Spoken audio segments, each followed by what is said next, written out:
Gold, trusted gold buyers. మీరు తాకట్టు పెట్టిన బంగారాన్ని విడిపించి ఈ రోజు ఉన్న మార్కెట్ ధరకు కొనబడను. హలో అండి, థ్యాంక్ యూ అండి. ఎలా ఉన్నారు? పొద్దు నుంచి ప్రమోషన్ తిరుగుతున్నా, ఉమ్, ఎక్కడికి పోయినా అది తిప్పడం, కానీ మీరు కాఫీ కావాలా టీ కావాలా అని అడిగారు. ప్రశాంతంగా కూర్చొని కాఫీ తాగుతున్నా. కాఫీ తాగుతున్నారు. పొద్దు నుంచి పాపం తిరిగి తిరిగి అలసిపోయారు. మ్మ్. కాదు అంటే ఇంతకుముందు ఎప్పుడో నేను ఒక మాట నుండే, ఇల్లు కట్టుకోవాలంటేనే చాలా డబ్బులు ఉండాలి ఇండస్ట్రీలో అని చెప్పేసి. మరి సినిమాని ప్రమోషన్ మీరే ప్రొడ్యూస్ చేసి మీరే ప్రమోషన్స్ చేసుకుంటున్నారు, మీరే హీరోగా. బ్రహ్మానందం గారి సినిమా ఒకటి గుర్తొచ్చింది నాకు, ఆయనే హీరో, ఆయనే హీరోయిన్, ఆయనే ప్రొడక్షన్ అన్నట్టు. ప్రొడక్షన్కి డబ్బులు ఎక్కడి నుంచి వచ్చాయి మరి? ప్రొడక్షన్కి డబ్బులు అంటే ఇండస్ట్రీలో సంపాదించుకుంది. బిగ్ బాస్కి వెళ్ళా 2 సార్లు, అవును. తర్వాత మూవీస్ చేశా. ఉమ్, సో నాకేంటంటే ఇంట్లో పెద్ద ఖర్చులేం అడగరు వాళ్ళు. ఇంట్లో బిలో మిడిల్ క్లాస్, ఇప్పటికి కూడా అలాగే నార్మల్గానే ఉంటారు వాళ్ళు. ఉమ్, సో ఉంది డబ్బులు, ఏం చేయాలి అనుకున్నప్పుడు సరే సినిమా తీద్దాం ఒకటి ఉమ్. అనేసి అనిపించింది అంతే. అంతే, డబ్బులు ఉన్నాయి తీసేశారు. అంటే ప్రొడక్షన్లోకి దిగాలని ఉంది ఎప్పటి నుంచో. ముందు డైరెక్షన్ ఏమో కదా మీరు అనుకుంది. నేను అసిస్టెంట్ డైరెక్టర్గా వస్తే యూట్యూబ్లో నన్ను యాక్టర్ చేశారు. ఉమ్, తర్వాత 2016 ఏప్రిల్లో తేజ గారి ఆఫీస్కి వెళ్ళినప్పుడు ఆయన దగ్గర కూడా అసిస్టెంట్ డైరెక్టర్కి వెళ్ళా. ఓకే. వెళ్తే ఆయన అసిస్టెంట్ డైరెక్టర్ కాదు, నువ్వు అన్నీ మూసుకొని ఒక 3 సంవత్సరాలు యాక్టింగ్ చెయ్యి, ఉమ్, నీకు అదే బాగుంటుంది, వద్దు అన్నాడు. ఓకే. సరే ఓకే, ఎందుకు సార్ అంటే, లేదురా డైరెక్షన్ కానీ యాక్టర్ అయితే నీకు కనీసం డబ్బులు వస్తాయి, అంతో ఎంతో మిగిలించుకుంటావు అన్నాడు. ఉమ్, ఇప్పుడే గంట కింద ఆయన దగ్గరికి వెళ్ళి ఉమ్, నా ట్రైలర్ చూపించి ఆయన బ్లెస్సింగ్స్ తీసుకొని ఉహు. ఆయనతో నా పోస్టర్ లాంచ్ చేయించుకొని వచ్చిన. ఏమన్నారు ఆయన? నువ్వు బాగా సంపాదించుకుంటావు అని చెప్పినా కానీ సంపాదించినంత తెచ్చి మళ్ళీ ఈడే పెట్టుకుంటావు అని నేను అనలేదు రా అన్న. ఏమో సార్ అనిపించింది పెట్టాలని అన్న. సో నాకెందుకు అనిపించిందంటే అంటే ప్రొడక్షన్ హౌస్ ఒకటి స్టార్ట్ చేయాలి, నాతో పాటు నాకు తెలిసిన మా ఫ్రెండ్స్ అందరినీ కొంచెం ముందుకు తీసుకెళ్ళాలని ఉండేది. ఉమ్, లాక్డౌన్లో 100 రోజులు లాక్డౌన్ తర్వాత ఊరి నుంచి వచ్చా హైదరాబాద్లో. సో కరోనా తగ్గిపోయింది ఫస్ట్ వేవ్. ఉమ్, అందరం కూర్చోంటే పార్టీ చేసి 2-3 మిస్సింగ్. ఓకే. ఏం రావాలంటే వాడు చనిపోయాడంట మామ, ఇటు చనిపోయాడంట మామ అన్నారు. ఓ, అప్పుడు అనిపించింది, ఓడి ఈ అమ్మ ఏంది అంటే ఇప్పటిదాకా కలిసి ఉన్నాం అందరము, నెట్ ఉండిపోయినాడు. ఉమ్, అంటే ఇప్పుడు ఎవరన్నా ఒక ఫీల్డ్లో ట్రై చేస్తూ ఏదో ఒక రోజు ఇది కొడతారా అనుకుంటాం, కానీ ఒక రోజు వాళ్ళు లేకుంటే ఉమ్, అనిపించింది. సరే ఓకే, ఏం చేద్దాం, సరే చిన్న సినిమాలు ఎలాగో బాగా వస్తున్నాయి కదా, మనమే ఏదైనా ప్లాన్ చేద్దామని చెప్పి ఐడియా వచ్చింది. ఓకే. ఆలోచిస్తూ ఉన్నా ఉమ్, ఏం చేయాలి. అప్పటికి మన సుహాస్ కానీ మన కిరణ్ బోరం కానీ, సో వీళ్ళిద్దరూ నా సీనియర్స్. అంటే వీళ్ళిద్దరు నాకన్నా ముందే యూట్యూబ్లో వచ్చారు, యూట్యూబ్లో షార్ట్ ఫిల్మ్ చేసుకున్నారు, అక్కడి నుంచి హీరోస్గా వచ్చారు, సక్సెస్ అయ్యారు. ఉమ్, సో ఇప్పుడు నేను కొత్తగా చేసేది ఏం లేదు, ఆల్రెడీ వాళ్ళు ఒక పాత్ క్రియేట్ చేసేసారు కదా, సరే ఓకే అని చెప్పేసి ధైర్యంతో దిగా. ప్రొడక్షన్లో దిగిన తర్వాత ధూళి ఉంటుంది కదండి, సింపుల్గా తీయాలనుకున్నది లేదు. ఫస్ట్ హాఫ్ బాగా వచ్చింది, సెకండ్ హాఫ్ ఇంకా బాగా తీద్దాం, ఉమ్, అరే అదిరిపోయింది, ఎడిటింగ్ మంచి వాళ్ళకి ఇద్దాం, అరే బ్యాక్గ్రౌండ్ మ్యూజిక్ ఇంకా మంచి వాళ్ళకి ఇద్దాం, అట్లా పెంచుకుంటూ పోయింది. సినిమా డిలే అవ్వడానికి కారణం ఏంటంటే అంటే నాకు అర్థమైంది, ఒక చిన్న సినిమాకి పెద్ద టెక్నీషియన్ల దగ్గరికి వెళ్ళకూడదు. ఓకే. ఎందుకంటే వాళ్ళకి పెద్ద సినిమాలు ఉంటాయి, వాళ్ళు చేయాల్సినవి. సో ఆ టైంలో మనం వెళ్ళి మనకు పరిచయం ఉంది కాబట్టి మనం వెళ్ళి రిక్వెస్ట్ చేసి అన్న నా సినిమాకి చేయంటే చేస్తారు. ఉమ్, వాళ్ళకి ఫ్రీ టైం ఉన్నప్పుడు మనం చేస్తారు, ఓకే. మనం అడిగిన టైంకి చెయ్యరు. సో అట్లా నాది Delay. డిలే అవుతూ వచ్చింది. ఉమ్, నాది పోస్ట్ ప్రొడక్షన్లో ప్రతి స్టేజ్ దగ్గర నెలలు ఆగిపోయింది. ఓ, సో మనం ఏంటంటే వాళ్ళకి డబ్బులు ఇచ్చేసి ఉంటాం, ఉమ్, అడగలేం గట్టిగా. వాళ్ళు చేస్తే మన సినిమా బాగుంటుంది అనుకొని వాళ్ళకి ఇచ్చినాం. సో వాళ్ళు ఏంటంటే నిదానంగా టైం చూసుకొని చేస్తాంరా. ఉమ్, ఇప్పుడు పెద్ద సినిమాలు రిలీజ్ అంటే పెద్ద సినిమాలు ఏంటంటే వాళ్ళు అనౌన్స్మెంట్ ఇచ్చేస్తారు కాబట్టి ఫస్ట్ డెడ్ లైన్ ఉంటుంది, ఉమ్, మన దానికి డెడ్ లైన్ లేదు. ఓకే. అలా డెడ్ లైన్ లేకపోవడం వల్ల డిలే అయ్యి డెడ్ అయ్యి ఇక్కడ దాకా వచ్చింది. మీరు అనుకున్న డబ్బుల్లోనే అయిందా? మీరు ఎంత బడ్జెట్ అనుకున్నారో అంత బడ్జెట్తో ఆగిపోయింది అనుకుందని 4 ఇంతలు అయిందండి. 4 ఇంతలు. మరి ఎక్కడి నుంచి తెచ్చారు డబ్బులు? ఏముంది, ఇంకా రోజు కూలి పనికి పోవడము, వచ్చిన డబ్బులు దీంట్లో పెట్టడం, రోజు మూవీస్కి వెళ్ళడము, ఏ ప్రాజెక్ట్ వస్తే ఆ ప్రాజెక్ట్ ఒప్పుకోవడము, ఎంత ఇస్తే అంతకు ఒప్పేసుకోవడము, ఇలా కూడా చేస్తున్నారా?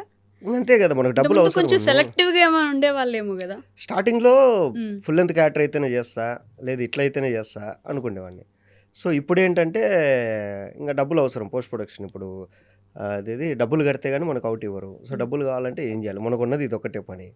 సో ఎవరు ఫోన్ చేసినా ఎంత ఇవ్వగలవు నువ్వు, ఓకే ఇంత, సరే నేను వస్తున్నా అని చెప్పేసి అట్లా చేసుకుంటా పోయినా. యాక్చువల్గా ఏంటంటే అప్పుడే బాగా ఎగ్గొట్టినారు నాకు. నేను ఎప్పుడైతే డిమాండ్ చేసేవాడినో అప్పుడు ఎవరు ₹1 కూడా ఎగ్గొట్టేవాళ్ళు కాదు. నేను ఎప్పుడైతే ఎంతో కొంత ఇచ్చేయండి నేను వచ్చేస్తా అని చెప్పానో అప్పుడే ఎగ్గొట్టేసినారు బాగా.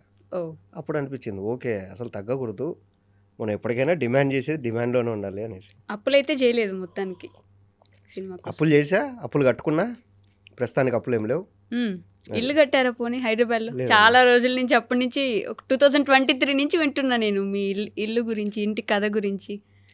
సినిమాలు చేస్తే సరిపోదు, ఫేమ్ ఉంటే సరిపోదు, ఇల్లు కట్టాలంటే. కట్టలేదు ఇంకా. ఇది అయిపోతే ఉమ్. ఏదైనా ఒక అపార్ట్మెంట్ తీసుకుంటే హైదరాబాద్లో ప్రస్తుతానికి. ప్రస్తుతానికైతే రెంటెడ్ అపార్ట్మెంట్లోనే ఉన్నారు ఇంకా.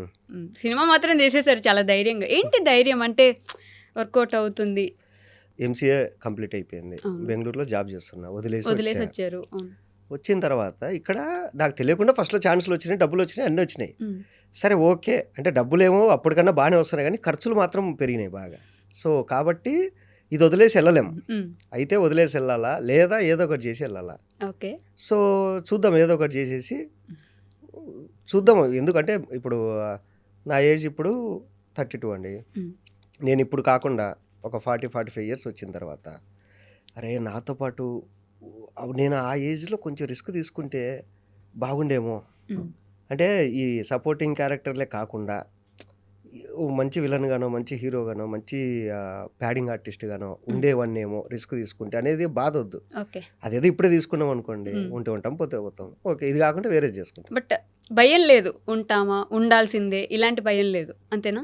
సింపుల్ దోశల బండి పెట్టుకొని బతుకుతా. ప్రొద్దుటూరు దోశలు అని చెప్పేసి famous famous. Egg dosa, normal dosa, కారం దోశ, గీ కారం దోశ, పచ్చికారం దోశ, బొంబాయి చట్నీ దోశ, ఇవి పెట్టుకున్న హైదరాబాద్లో బిందాస్గా బతకచ్చు. లేదా ఉమ్. మా నాన్న ఎప్పుడో చెప్పాడు, నువ్వు ఏది కాకుంటే ఊరికి రా, బిజినెస్ పెట్టుకుందాం. ధైర్యం వెనక. కానీ దోశ బండి పెట్టుకున్నైనా బతికేస్తానని ఒక ఆలోచన ఉంది చూడండి, బతికిచ్చేస్తుంది మిమ్మల్ని ఎట్లయినా సరే. మా ఊర్లో దోశలు అమ్ముకున్నాడు 3 ఇల్లు కట్టుకున్నాడు. ఉమ్. నువ్వు అన్నిటికీ తెగించినప్పుడే బతికేది. నువ్వు పద్ధతిగా ₹1,00,000 శాలరీ వస్తుంది, ఉమ్. నీకు 30,000 రెంట్ పోతుంది, 20,000 ఈఎంఐ పోతుంది, 10,000 ఖర్చులో పోతుంది, ఒక 5,000 పెట్రోల్ పోతుంది, ఏం మిగులుతుంది మీకు? ఉమ్. అన్నీ వదిలేసి హ్యాపీగా రోడ్డు సైడ్ బతికేవాడే హ్యాపీగా బతుకుతాడు. మీరు పల్లెటూరు గురించి కూడా ఇంతకుముందు ఎక్కడో చెప్పుంటారు, ఆ ఊర్లో ఉండేవాడే మంచిగా బిజినెస్లు చేసుకొని బతుకుతున్నాడు అన్నట్టు. కానీ నేను ఆ వీడియో కింద కామెంట్ చూస్తుంటే, ఇప్పుడు పల్లెటూరుకి వెళ్ళి చూడండి, పెద్ద పెద్ద బిల్డింగ్లు, ఆ పెద్ద పెద్ద బిల్డింగ్లకి కింద కాపలాగా కాటికి కాచుకొనున్న ముసలాళ్ళు తప్ప ఎవ్వరు లేరు పల్లెటూర్లలో. మొత్తం బయటకు వచ్చి జాబులు చేసుకోవడానికి వచ్చేసిన వాళ్ళే అని. అంటే జనరేషన్, నా జనరేషన్ నాకన్నా బాగా బతకాలి అనుకుంటాము. సో వాళ్ళకి ఏంటంటే పల్లెటూర్లలో, టౌన్లలో ఉన్న వాళ్ళు సిటీస్కి పంపించి చదివిస్తారు. వీడియో అనుకుంటాడు, ఏమో ఈ లైఫ్ బాగుంది, ఇది ఎందుకు వదిలేయాలా అని చెప్పి సిటీస్ వదిలేసి మళ్ళీ ఊర్లోకి వెళ్ళలేరు కదా. అది అందువల్ల ఇక్కడే ఉండిపోతున్నారు, కానీ అక్కడ ఉండే వాళ్ళు బాగుంటున్నారు అనేది మీ అభిప్రాయం. దోశ బండి పెట్టుకున్నాడు. మదనపల్లి దగ్గర ఒక ఊరుంది, మా వైఫ్ వాళ్ళ ఫ్రెండ్ అనమాట అబ్బాయి. తను ఐటీ జాబ్ చేసుకునేవాడు. వాళ్ళ ఫ్రెండ్ చెఫ్ అనమాట 5 స్టార్ హోటల్లో బెంగళూరులో. వీళ్ళకి చిరాకు దొబ్బింది, ఇద్దరు వెళ్ళి ఊరిలో ఫార్మింగ్ చేసుకుంటారు. ఎంత సంపాదిస్తారంటే వాళ్ళు భయంకరంగా సంపాదిస్తారు. ఓకే. వాళ్ళు ఎంత ఎంజాయ్ చేస్తారంటే అంత ఎంజాయ్ చేస్తారు లైఫ్ని. అది అంటే యూత్కి ఎట్లాంటి మెసేజ్ ఇద్దాం అనుకుంటున్నారా మీరు? మెసేజ్ కాదండి, అంటే ఇదే చెయ్యాలి అని కాదు, ఏదో ఒకటి చేసుకుంటూ వెళ్ళిపోవాలి. ఓకే. ఇది ఉన్నా లేకపోయినా ఏదో ఒకటి చేసుకుని ఏదో ఒకటి. ఇప్పుడు నేను ఓ ట్రెక్కింగ్ వెళ్ళాలనుకుంటా, నేనేం చేసుకుంటా, ట్రెక్కింగ్ వెళ్ళాలనుకుంటే నేను దాని గురించి ఆల్రెడీ వెళ్ళిన వాళ్ళ వ్లాగ్స్ అన్నీ చూసుకొని ఏమేమి తీసుకోవాలి, ఏమేమి జాగ్రత్తలు తీసుకోవాలి, టెంపరేచర్ ఎలా ఉంటుంది మనకు తెలియదు కాబట్టి అన్నీ ప్రిపేర్ అయ్యి వెళ్తా. అక్కడికి వెళ్ళిన తర్వాత వర్షం పడి అది నువ్వు వెళ్ళడానికి లేదు అన్నారు అనుకోండి, ఏం చేస్తారు అప్పుడు? నువ్వు ఇన్నేళ్ళు చేసిందంతా ఏంటి? సో అక్కడికి వెళ్ళింటారు, మీకు ఒక రూట్ ఉంటుంది, ఆ రూట్ ఏదో ల్యాండ్ స్లైడ్ అయిపోయి ఉంటుంది, ఇప్పుడు ఇంకో రూట్లో వెళ్ళాలంటారు, అది కొత్త రూట్, మీకు తెలియదు. మీరు మీరు మీరు ఇప్పటిదాకా ఏదైతే ఎక్స్పీరియన్స్ మొత్తం అంతా గ్యాదర్ చేశారో నాలెడ్జ్, అది మొత్తం పోయింది. ఇప్పుడు మళ్ళీ కొత్తగా వెళ్ళాల్సిందే కదా. అంటే అక్కడ దాకా వెళ్ళినోడైతే ఎనికి రాడు కదా, రాలేడుగా. అది.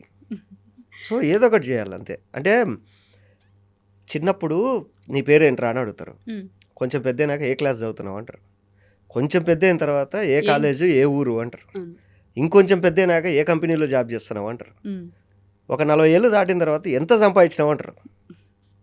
నువ్వు ఏం చేస్తున్నావు అని ఓడ అడగడు, ఇంకా అయిపోయింది, ఎంత సంపాదించినావు అంటారు.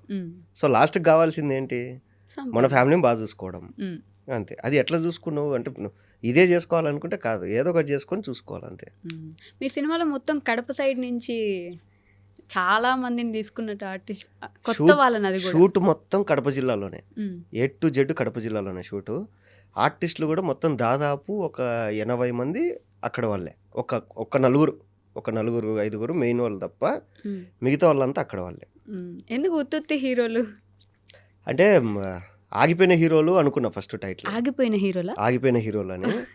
అయితే మన డైరెక్టర్ కృషి గారు వచ్చి ఏంద్రా ఈ టైటిల్ అన్నాడు.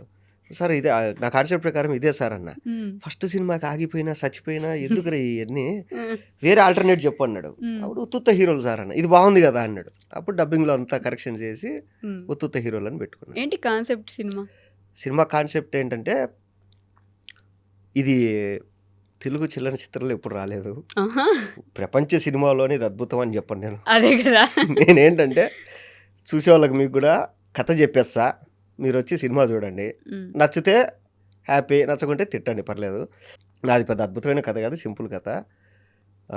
సురభి నాటకాలు ఉంటాయి కదండి, నాటకాలు మామూలుగా అది కడప సైడ్ నుంచి మీకు వేమన కానీ సురభి నాటకాలు కానీ సాహిత్యం కానీ కడప సైడ్ నుంచి మూలాలు ఉన్నాయి. సో అలాగా ఒక నాటకాల ఫ్యామిలీకి చెందిన ఫ్యామిలీ మాది. సో మాది అంటే సినిమాలో హీరోది.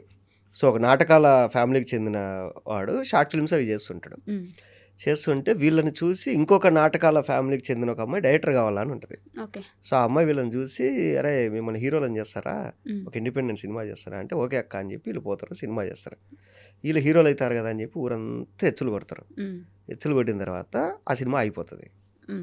అయిపోయిన తర్వాత ఊర్లో వాళ్ళంతా వీళ్ళని ఏరా ఉత్తుత్త హీరోలు ఎప్పుడురా మీ సినిమా, ఏరా ఉత్తుత్త హీరోలు ఎప్పుడురా మీరు హీరోలు అయ్యేది అని తిడతాంటారు. వీళ్ళకి ఏం చేయాలో అర్థం కాదు. అప్పుడు వీళ్ళకు ఉన్నట్లుండి ఒక ఫోన్ వస్తుంది. ఫోన్ వచ్చి వాడు కూడా ఏరా ఉత్తుత్త హీరోలని, అమ్మ ఎవర్రా తెలిసిన వాళ్ళు తిడితే ఓకేరా, నువ్వు కూడా తెలియనివాడు ఫోన్ చేసి తిడతావు అంటే, మీరు హీరోలు కావాలంటే డబ్బులు కావాలి కదా అంటే, అవును అంటే, సరే నేను చెప్పిన పని చేయండి అని చెప్పి లగేజ్ సర్దుకొని టౌన్కి వచ్చేయండి అని చెప్పి వీళ్ళు టౌన్కి వెళ్తారు. టౌన్కి వెళ్ళిన తర్వాత అక్కడ వాడు వీళ్ళ చేత కిడ్నాపులు చేపిస్తాడు. అది దాని తర్వాత అంటే ఇప్పుడు దాకా నేను చెప్పిన cinema first half an hour కిడ్నాపులు చేపిస్తాంటారు. వీళ్ళు కిడ్నాప్ చేసిన వాళ్ళు ఏమయ్యారు, వీళ్ళు నెక్స్ట్ కిడ్నాప్ చేయాల్సింది వాడిని, అసలు వీళ్ళు ఎలా ఇరుక్కున్నారు దాంట్లో, వాడు ఎవడు, కొంచెం జాతరత్నల్లా అనిపిస్తుంది. కాదు అది వేరు. అంటే ఎక్కడైనా కానీ ఊరి నుంచి వచ్చి ఒక సమస్యలో ఇరుక్కున్నారు, అది వేరు ఇది వేరు. సో ఒక 30 minutes స్టోరీ చెప్పేశారు. ఇప్పుడు ఫస్ట్ హాఫ్ అన్ అవర్ చెప్పేసిన నేను. ఇంట్రెస్ట్ ఉంటే వచ్చి చూడాలని చెప్పేసి. బట్ నమ్మకం ఉందా? నమ్మకం మన చేతుల్లో ఉండదండి, మన చేతుల్లో ఏముండదు అసలు. ఇప్పుడు ఇది క్లిక్ అవుతుంది మనం అనుకుంటాం. ఇప్పుడు నేను యూట్యూబ్లో దగ్గర 300 షార్ట్ ఫిల్మ్ తీసింటా, ఇది సూపర్ ఉందిరా అనుకుంటా, దానికి వీసే ఉండవు, కింద అంతా ఏందన్నా ఈ కాన్సెప్ట్ అంటారు. సరే ఏదో ఒకటి తీసేది, ఏమో టైం అవుతుంది వెళ్ళిపోదాం మనం అని చెప్పి ఏదో ఒకటి తీసేస్తాం, అది భయంకరంగా పోయి ఉంటుంది. ఇది ఎందుకు పోయిందో మనకు కూడా అర్థం కాదు. ఇప్పుడు పూరి గారు పోకిరేసుకొని చూసుకొని ఏముంది ఈ సినిమాలో అనుకున్నట్టు మన చేతుల్లో ఏముండదు. ఆ రోజు ఆడియన్ మూడ్ అంతే, అది మన మూడ్లో మన ఇంటలెక్చువల్లీ మన నాలెడ్జ్ దాని మీద డిపెండ్ అయి ఉంటుంది ఎప్పుడే కానీ. ఆ రోజు ఆడియన్ మూడ్ అంతే, అది అంతే. ఆ రోజు ఆడియన్ ఏ మూడ్లో వచ్చాడు, మనం ఏ టైంలో రిలీజ్ చేసినాం అనేది మ్యాటర్ ఇక్కడ, అంతే తప్ప ఈ సినిమా ఎలా ఉంది ఎట్టుపోతుంది అనేది కూడా అవసరం లేదు. అది కూడా ఎస్పెషల్లీ చిన్న సినిమాలు. నాదొక అనాలిసిస్ ఏంటంటే, దిల్ రాజు గారు